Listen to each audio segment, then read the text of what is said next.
Welcome to the Salmon Runs YouTube. Enjoy the video. In this video, I will explain how to get Iridium quality wine in Stardew Valley. We'll cover the straightforward steps to transform your basic wine into a highly profitable artisan good. This easy method will significantly boost your farm's income, allowing you to consistently produce top-tier products.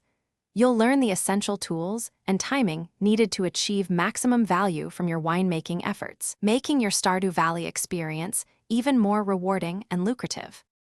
The secret to Iridium quality wine lies in using casks. To unlock these, you'll need to upgrade your farmhouse 2 times, which adds a cellar to your home. Each cask requires 20 pieces of wood and 100 pieces of stone to craft. Once built, place these casks within your cellar.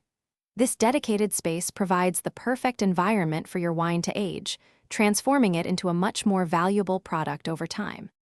The aging process is straightforward but requires patience.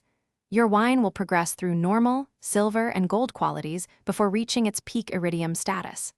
This transformation takes exactly 2 full seasons, which is 56 in-game days.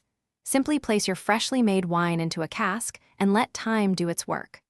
Once it reaches Iridium quality, your wine will sell for double its original base price, making the wait well worth it. To truly maximize your profits, fill your cellar with casks. A fully upgraded cellar can accommodate 189 casks, allowing for massive production.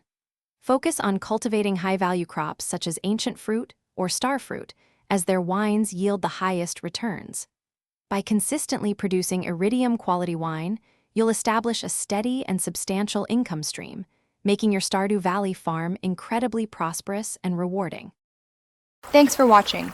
Consider subscribing if we helped you.